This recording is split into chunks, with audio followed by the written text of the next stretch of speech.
YouTube channel. तो आज की ये जो वीडियो है ये है क्लास 9 के स्टूडेंट्स के लिए, जिसमें हम लोग पढ़ने वाले हैं बायोलॉजी का एक chapter why do we fall ill. जैसे कि आपको नाम से ही समझ आ रहा होगा कि इस चैप्टर में हम लोग क्या चीज़ें पढ़ने वाले हैं। नाम से समझ आता है कि भाई हम बीमार क्यों होते हैं। Why do we fall ill मतलब हम बीमार क्यों होते हैं। अगर ये क्वेश्चन पूछा जाए तो जनरली स्टूडेंट्स बोलते हैं कि अगर कोई भी डिजीज़ हो जाती है तो हम बीमार हो जाते हैं। ठीक है, बहुत ठीक है, लेकिन इसके साथ साथ कुछ और भी चीज़ें हैं। ऐसा कुछ ज़रूरी नहीं है कि अगर कोई डिजीज़ ही हो जाती है तो हम बीमार पड़ जाते हैं। और भी बहुत सारे फैक्टर हैं, तो वही सारी चीज़ें हम लोग समझेंगे। उससे पहले हम लोग थोड़ा सा इंट्रो देख लेते हैं, इस चैप्टर का इंट्रोडक्शन समझ लेते हैं। देखिए, जनरली अगर मैं किसी भी ह्यूमन बॉडी की बात करती हूँ या किसी भी ऑर्गेनिज्म की बॉडी की बात की जाती है तो बॉडी रिजेंबल करती है, ह्यूमन बॉडी बिल्कुल रिजेंबल करती है जैसे कि एक मशीन है। मशीन की तरह ही है ह्यूमन बॉडी भी। जैसे एक किसी भी मशीन में छोटे छोटे पार्ट्स होते हैं और उन पार्ट्स को मिला के मशीन जो है वो प्रॉपर वर्क करती है। अगर उन पार्ट्स में कोई भी कमी आ जाए तो मशीन वर्क करना बंद कर देती है, या ये कह सकते हैं कि मशीन वैसे वर्क नहीं करती है जैसे वो नॉर्मली करती थी। ठीक है, तो ऐसा ही कुछ ह्यूमन बॉडी के साथ भी होता है। जैसा मशीन के साथ होता है बिल्कुल ऐसा ही कुछ ह्यूमन बॉडी के साथ भी होता है।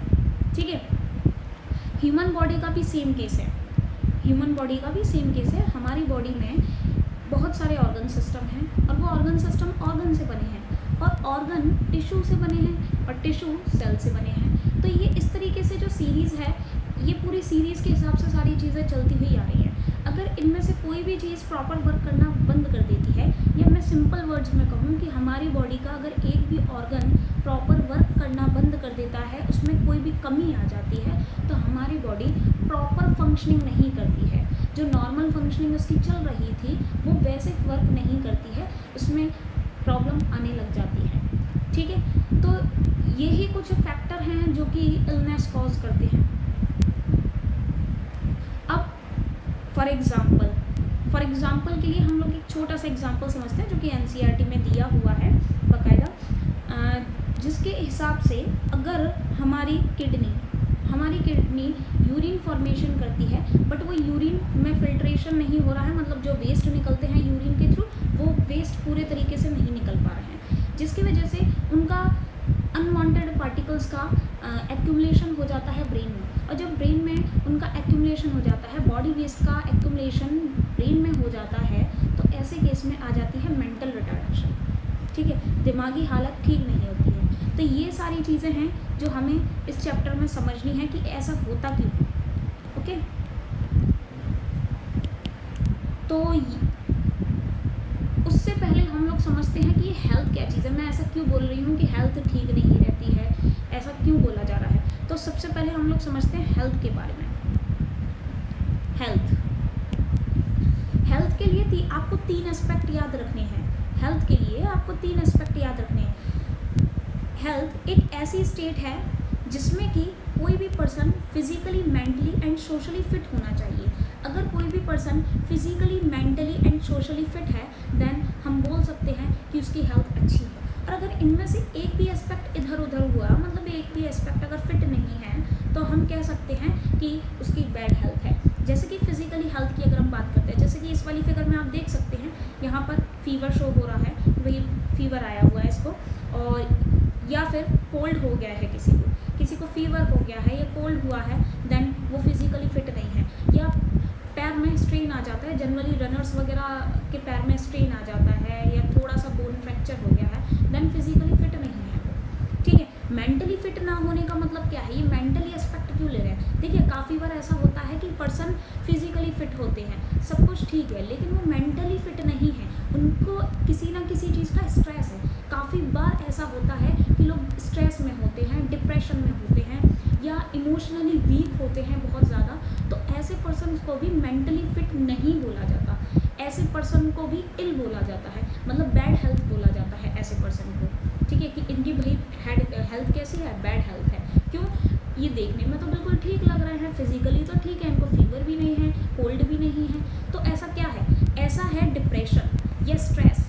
जो स्ट्रेस हम लेते हैं या हम अगर किसी भी डिप्रेशन में होते हैं तो वो हमारी बॉडी को कहीं ना कहीं अंदर से ही मेंटली अनहेल्दी बना रहा होता है। तो ये सारी चीज़ें ध्यान में रखनी है कि भाई फिज़िकली ज़रूरी नहीं है, देखने में ही सिर्फ ज़रूरी नहीं है कि किसी को कोई इल हो, मेंटली भी हो सकता है, हेल्थ मेंटली भी वीक हो सकती है। ठीक है, एक और एस्पेक्ट होता है सोशली।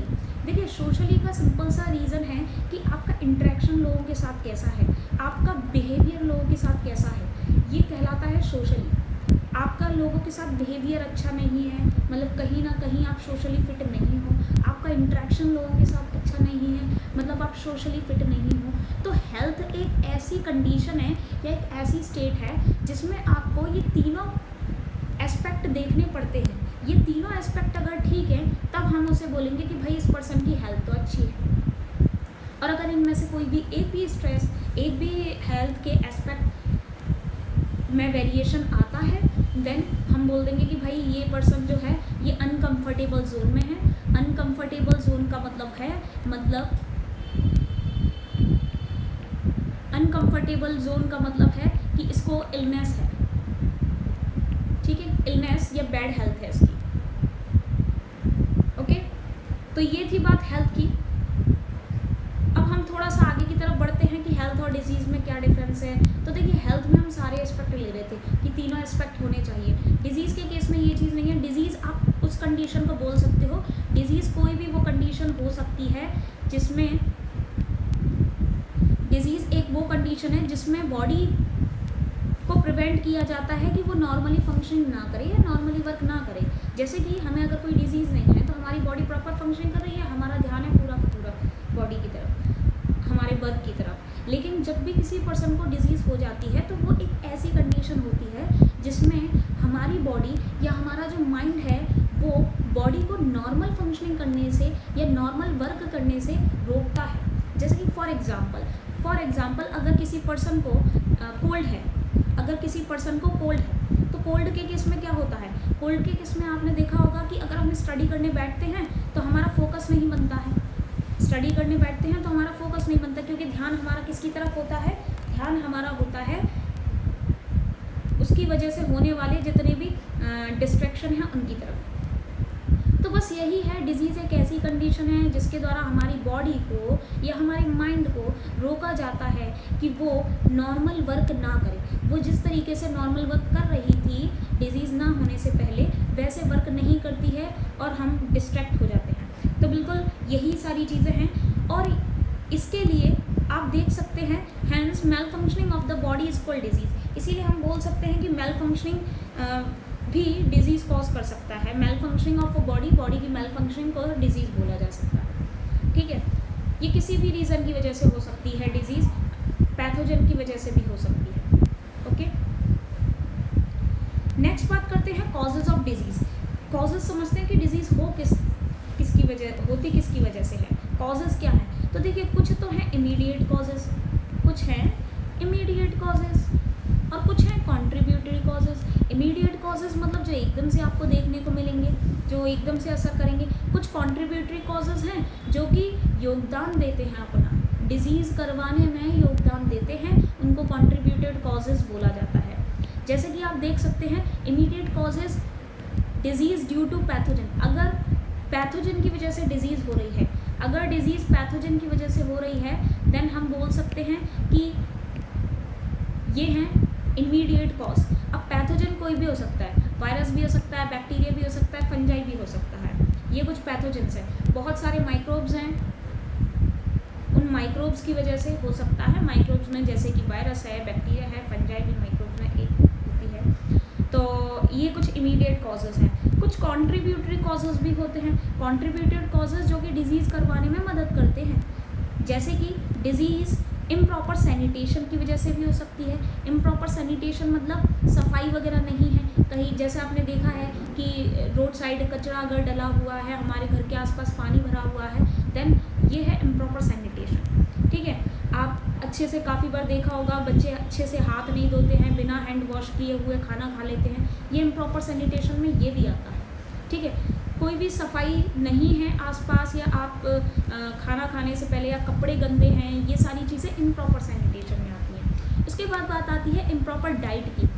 इम्प्रॉपर डाइट मतलब बैलेंस डाइट अगर नहीं है, बैलेंस डाइट होना बहुत ज़रूरी है, क्योंकि बॉडी के लिए न्यूट्रिशन एक पर्टिकुलर अमाउंट में होते हैं। तो बस वही चीज़ है कि अगर आपकी डाइट प्रॉपर नहीं है, अगर आप एक बैलेंस डाइट ले रहे हो तो आप हमेशा हेल्दी रहोगे, ठीक है, मतलब डाइट के पॉइंट ऑफ व्यू से तो हेल्दी रहोगे। लेकिन अगर डाइट प्रॉपर नहीं है तो उस केस में भी वो डिजीज़ कॉज करते हैं, जैसे कि डेफिशिएंसी, विटामिन ए की वजह से डेफिशिएंसी होती है, विटामिन बी की वजह से डेफिशिएंसी, ए की डेफिशिएंसी की वजह से डिजीज़ होती है, बी की डेफिशिएंसी की वजह से डिजीज़ होती है, सी की डेफिशिएंसी की वजह से डिजीज़ होती है। तो ये जितनी भी डेफिशिएंसी डिजीज़ हैं ये सब इम्प्रॉपर डाइट की वजह से ही होती हैं।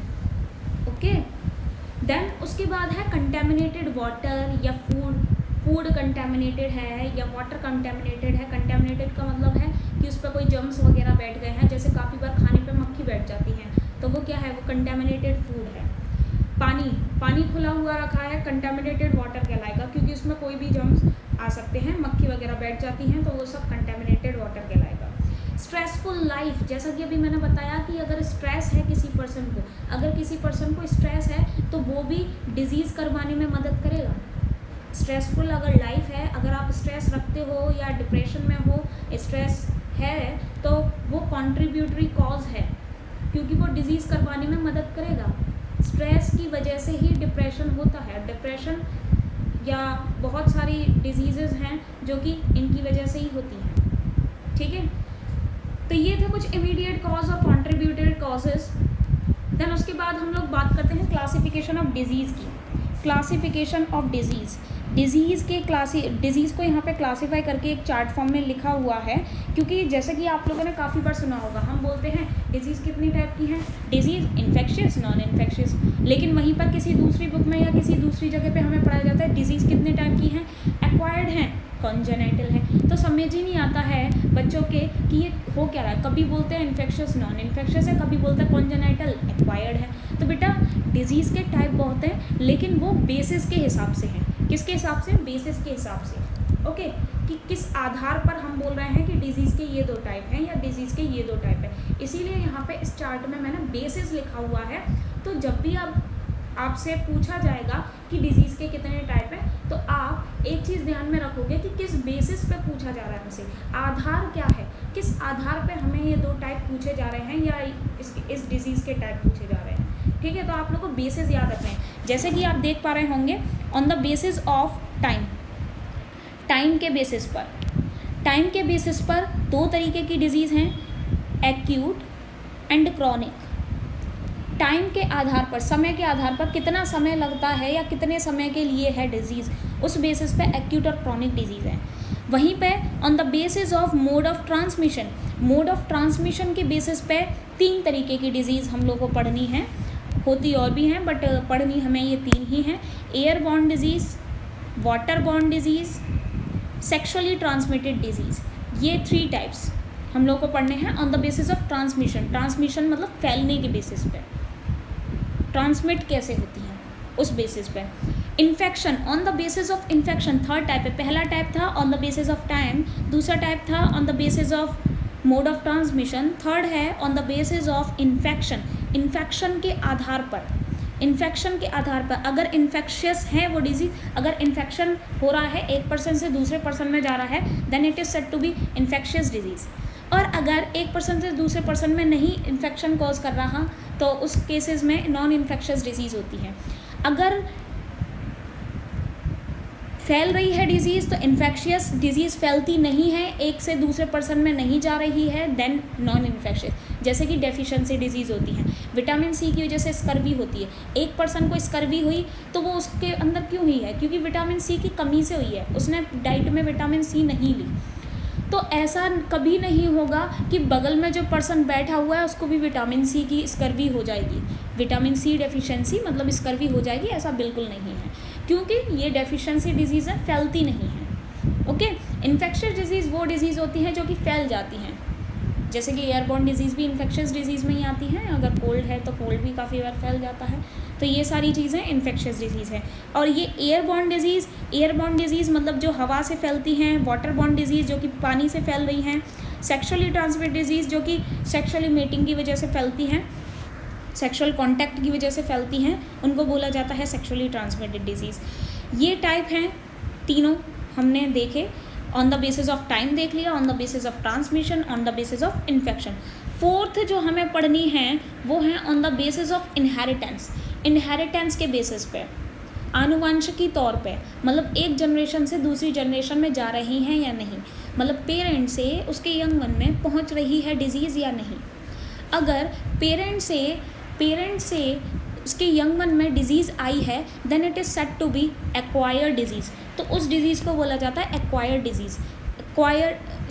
एक्वायर्ड नहीं, कॉन्जेनाइटल डिजीज़। कॉन्जेनाइटल डिजीज़ को ही इनबॉर्न डिजीज़ बोला जाता है। इनबॉर्न डिजीज़, एक्वायर्ड डिजीज़ नहीं होगा। मैंने कहा कि पेरेंट से अगर यंग वंस में, पेरेंट से कोई डिजीज़ अगर यंग वंस में आ रही है, मतलब हमें अगर कोई डिजीज़ अपने पेरेंट से मिली है तो वो डिज़ीज़ कॉन्जेनाइटल डिजीज़ कहलाती है, जिसको कि इनबॉर्न डिजीज़ या इनहेरिटेबल डिजीज़ भी बोला जाता है। तीनों नाम एक ही डिज़ीज़ के हैं। एक्वायर्ड डिजीज़ किसको बोला जाता है, ध्यान से समझना। एक्वायर्ड डिजीज़, एक मिनट, एक्वायर्ड डिजीज़ किसको बोला जाता है? एक्वायर्ड डिजीज़ का ही दूसरा नाम है एडेप्टिव डिजीज़, मतलब वो डिजीज़ जो कि पैदा होने के बाद होती है। ध्यान से सुनना, मैंने कहा on the basis of inheritance दो तरीके की डिजीज़ हैं, कुछ कॉन्जेनाइटल हैं और कुछ कॉन्जेनाइटल डिजीज़ हैं, कुछ एक्वायर्ड डिजीज़ हैं। कॉन्जेनाइटल डिजीज़ को ही इनबॉर्न डिजीज़ बोला जाता है या इनहेरिटेबल डिजीज़ बोला जाता है। मतलब ये वो डिजीज़ेस होती हैं जो कि पेरेंट से उनके यंग वंस में आती हैं, जैसे कि डाउन सिंड्रोम है, टर्नर सिंड्रोम है, ठीक है, ये सब होती हैं कॉन्जेनाइटल डिजीज़। उसके बाद बात आती है एक्वायर्ड डिजीज़ की। किसकी? Acquired disease. एक्वायर्ड डिजीज़ वो डिजीज़ होती हैं जो कि जन्म होने के बाद होती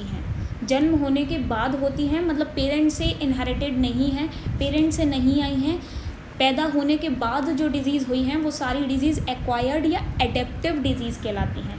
ठीक है, एक्वायर्ड या एडेप्टिव डिजीज़। ओके, तो ये 4 बेसिस हैं, ये चारों बेसिस आप लोगों को याद रखने हैं। On the basis of time, on the basis of transmission, on the basis of infection, on the basis of inheritance.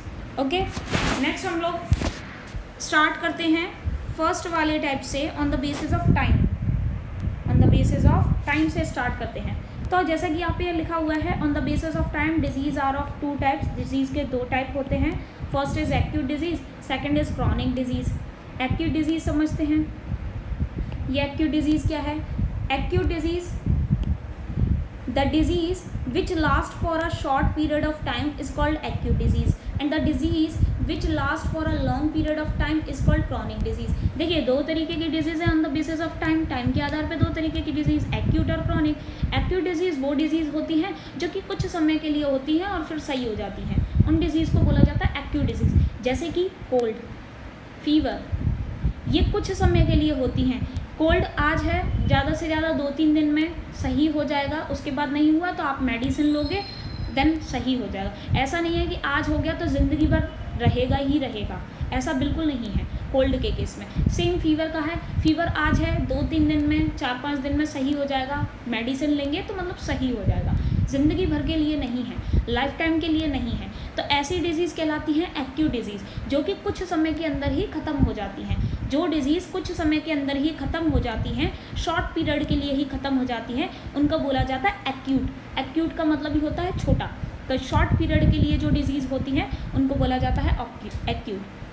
ठीक है, अच्छा एक टर्म और है डिजीज़। ये डिजीज़ टर्म का मतलब समझना, एक टर्म है डिजीज़, यहाँ पे समझा देती हूँ मैं। डिजीज़, ये जो डिजीज़ टर्म है ना, ये 2 टर्म से मिलके बना है, एक तो डिस और एक ईज। ठीक है, डिजीज़ मतलब डिस और ईज, मतलब ये है कि डिस मतलब नॉट और ईज मतलब नॉट ईजी। तो इसका मतलब हम समझ सकते हैं, डिजीज़ का मतलब अगर देखा जाए इस टर्म से, तो नॉट ईजी,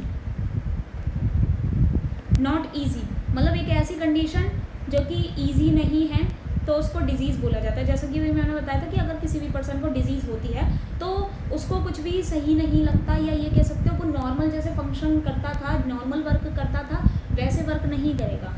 जितनी एफिशिएंसी इसकी पहले थी उतनी एफिशिएंसी बाद में हो, ऐसा कुछ ज़रूरी नहीं है।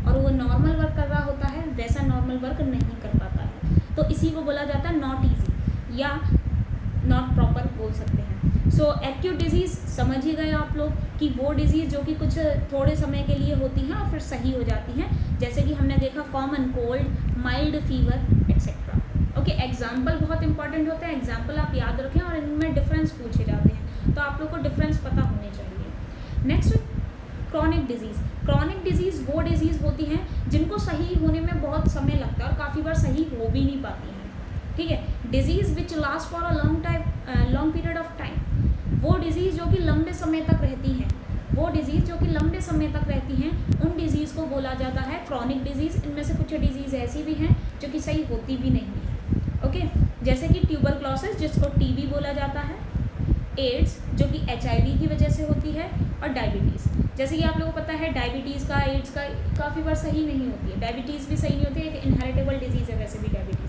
डायबिटीज़ हुआ, एज़मा हुआ, ये इनहेरिटेबल डिजीज़ में आता है। तो और ये है sexually transmitted disease AIDS, okay.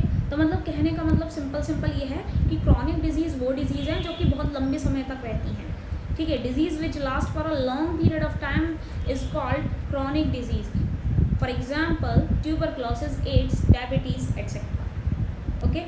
तो आज के लिए सिर्फ इतना ही है। जितने भी चीज़ें लिखी हुई हैं सारे नोट्स आप कॉपी कीजिए। नोट्स कॉपी करने के साथ साथ नेक्स्ट लेक्चर में हम लोग इसके आगे का टॉपिक कवर करेंगे, तो इतना टॉपिक आप लोग लर्न कर लें। मिलते हैं नेक्स्ट वीडियो में।